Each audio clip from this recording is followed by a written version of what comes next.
The Invisible Man by H.G. Wells. Chapter 18. The Invisible Man Sleeps. Exhausted and wounded as the Invisible Man was, he refused to accept Kemp's word that his freedom should be respected.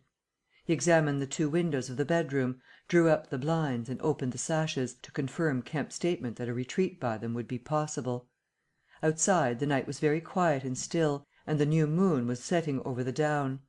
Then he examined the keys of the bedroom and the two dressing-room doors, to satisfy himself that these also could be made an assurance of freedom. Finally he expressed himself satisfied. He stood on the hearth-rug and Kemp heard the sound of a yawn. "I'm sorry," said the Invisible Man, "if I cannot tell you all that I have done to night. But I am worn out. It's grotesque, no doubt. It's horrible, but believe me, Kemp, in spite of your arguments of this morning, it is quite a possible thing. I have made a discovery. I meant to keep it to myself. I can't. I must have a partner. And you. We can do such things. But to-morrow. Now, Kemp, I feel as though I must sleep or perish." Kemp stood in the middle of the room staring at the headless garment. "I suppose I must leave you," he said. "It's incredible. 3 things happening like this, overturning all my preconceptions, would make me insane. But it's real. Is there anything more that I can get you?" "Only bid me good night," said Griffin. "Good night," said Kemp, and shook an invisible hand. He walked sideways to the door. Suddenly the dressing-gown walked quickly towards him. "Understand me," said the dressing-gown. "No attempts to hamper me, or capture me, or—" Kemp's face changed a little. "I thought I gave you my word," he said. Kemp closed the door softly behind him, and the key was turned upon him forthwith. Then, as he stood with an expression of passive amazement on his face, the rapid feet came to the door of the dressing-room, and that too was locked. Kemp slapped his brow with his hand. "Am I dreaming? Has the world gone mad? Or have I?" He laughed and put his hand to the locked door. "Barred out of my own bedroom, by a flagrant absurdity," he said. He walked to the head of the staircase, turned, and stared at the locked doors. "It's fact," he said. He put his fingers to his slightly bruised neck. "Undeniable fact. But—" He shook his head hopelessly, turned, and went downstairs. He lit the dining-room lamp, got out a cigar, and began pacing the room, ejaculating. Now and then he would argue with himself. "Invisible!" he said. "Is there such a thing as an invisible animal? In the sea, yes. Thousands, millions. All the larvae, all the little nauplii and tornarias, all the microscopic things, the jelly-fish. In the sea there are more things invisible than visible. I never thought of that before. And in the ponds, too. All those little pond-life things, specks of colourless, translucent jelly. But in air? No. It can't be. But after all, why not? If a man was made of glass, he would still be visible." His meditation became profound. The bulk of 3 cigars had passed into the invisible, or diffused as a white ash over the carpet, before he spoke again. Then it was merely an exclamation. He turned aside, walked out of the room, and went into his little consulting-room and lit the gas there. It was a little room because Dr. Kemp did not live by practice, and in it were the day's newspapers. The morning's paper lay carelessly opened and thrown aside. He caught it up, turned it over, and read the account of a strange story from Iping that the mariner at Port Stowe had spelt over so painfully to Mr. Marvel. Kemp read it swiftly. "Wrapped up," said Kemp. "Disguised. Hiding it. No one seems to have been aware of his misfortune. What the devil is his game?" He dropped the paper, and his eye went seeking. "Ah!" he said, and caught up the St. James's Gazette, lying folded up as it arrived. "Now we shall get at the truth," said Dr. Kemp. He rent the paper open. A couple of columns confronted him. "An entire village in Sussex goes mad," was the heading. "Good heavens!" said Kemp, reading eagerly an incredulous account of the events in Iping of the previous afternoon that have already been described. Over the leaf the report in the morning paper had been reprinted. He re-read it. "Ran through the streets striking right and left. Jaffas insensible. Mr. Huxter in great pain, still unable to describe what he saw. Painful humiliation, Vicar. Woman ill with terror. Windows smashed. This extraordinary story probably a fabrication, too good not to print. Cum grano." He dropped the paper and stared blankly in front of him. "Probably a fabrication." He caught up the paper again, and re-read the whole business. "But when does the tramp come in? Why the deuce was he chasing a tramp?" He sat down abruptly on the surgical bench.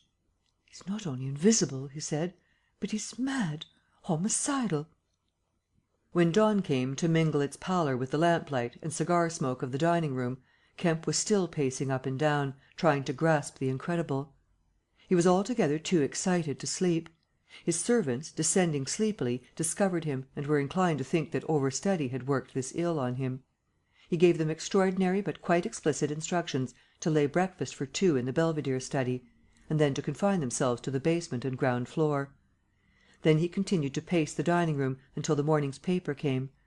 That had much to say and little to tell, beyond the confirmation of the evening before, and a very badly written account of another remarkable tale from Port Burdock.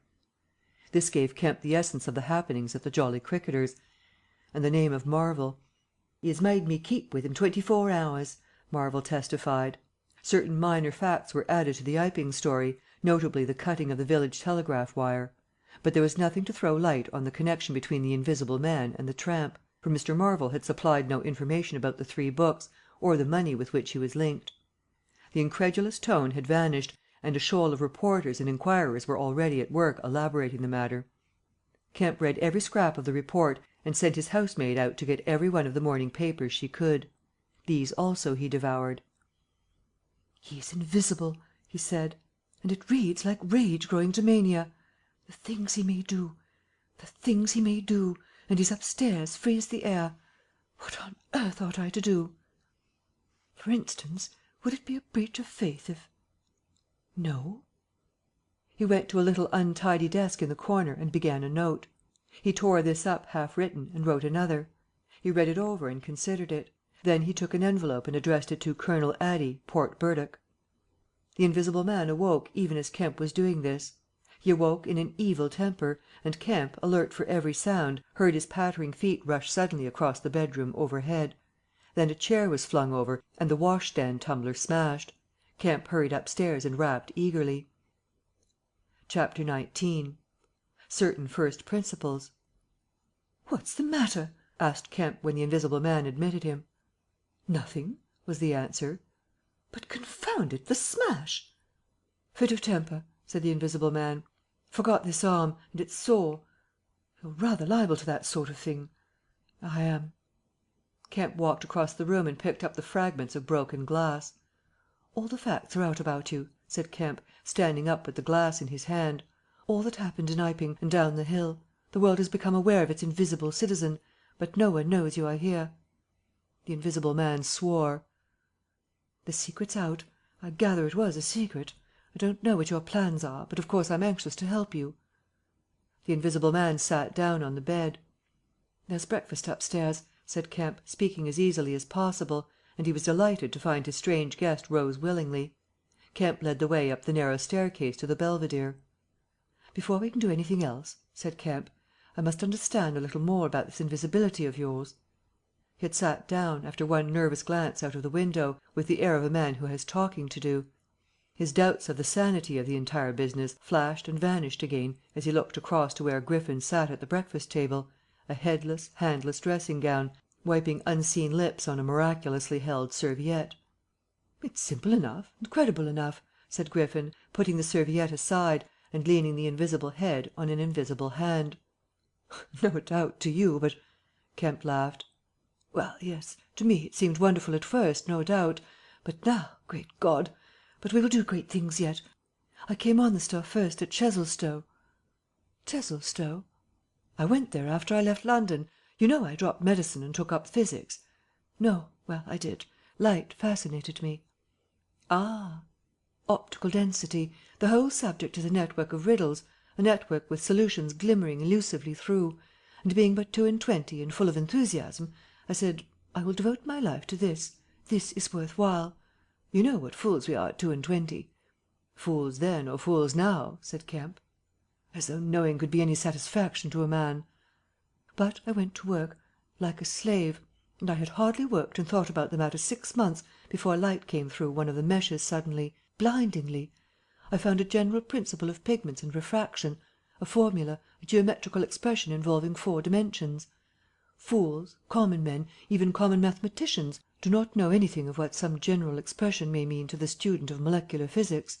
In the books that tramp has hidden, there are marvels, miracles, but this was not a method, it was an idea, that might lead to a method by which it would be possible, without changing any other property of matter, except, in some instances, colours, to lower the refractive index of a substance, solid or liquid, to that of air, so far as all practical purposes are concerned." "Whew!" said Kemp. "That's odd, but still I don't see quite. I can understand that thereby you could spoil a valuable stone, but personal invisibility is a far cry." "Precisely," said Griffin. "But consider, visibility depends on the action of the visible bodies on light. Either a body absorbs light, or it reflects or refracts it, or does all these things. If it neither reflects, nor refracts, nor absorbs light, it cannot of itself be visible. You see an opaque red box, for instance, because the colour absorbs some of the light and reflects the rest, all the red part of the light, to you. If it did not absorb any particular part of the light, but reflected it all, then it would be a shining white box, silver. A diamond box would neither absorb much of the light nor reflect much from the general surface, but just here and there, where the surfaces were favourable, the light would be reflected and refracted, so that you would get a brilliant appearance of flashing reflections and translucencies, a sort of skeleton of light. A glass box would not be so brilliant, nor so clearly visible, as a diamond box, because there would be less refraction and reflection. See that? From certain points of view you would see quite clearly through it. Some kinds of glass would be more visible than others. A box of flint glass would be brighter than a box of ordinary window glass. A box of very thin common glass would be hard to see in a bad light, because it would absorb hardly any light and reflect very little. And if you put a sheet of common white glass in water, still more if you put it in some denser liquid than water, it would vanish almost altogether, because light passing from water to glass is only slightly refracted, or reflected, or indeed affected in any way. It is almost as invisible as a jet of coal gas or hydrogen is in air, and for precisely the same reason." "Yes," said Kemp, "that is pretty plain sailing. And here's another fact you will know to be true. If a sheet of glass is smashed, Kemp, and beaten into a powder, it becomes much more visible while it is in the air. It becomes at last an opaque white powder. This is because the powdering multiplies the surfaces of the glass at which refraction and reflection occur. In the sheet of glass there are only 2 surfaces. In the powder the light is reflected or refracted by each grain it passes through, and very little gets right through the powder. But if the white powdered glass is put into water, it forthwith vanishes. The powdered glass and water have much the same refractive index, that is, the light undergoes very little refraction or reflection in passing from one to the other. You make the glass invisible by putting it into a liquid of nearly the same refractive index. A transparent thing becomes invisible if it is put in any medium of almost the same refractive index. And if you will consider only a second, you will see also that the powder of glass might be made to vanish in air if its refractive index could be made the same as that of air, for then there would be no refraction or reflection as the light passed from glass to air." "Yes, yes," said Kemp, "but a man's not powdered glass." "No," said Griffin, "he's more transparent." "Nonsense." "That from a doctor! How one forgets! Have you already forgotten your physics in 10 years? Just think of all the things that are transparent and seem not to be so. Paper, for instance, is made up of transparent fibres, and it is white and opaque only for the same reason that a powder of glass is white and opaque. Oil-white paper fill up the interstices between the particles with oil, so that there is no longer refraction or reflection except at the surfaces, and it becomes as transparent as glass.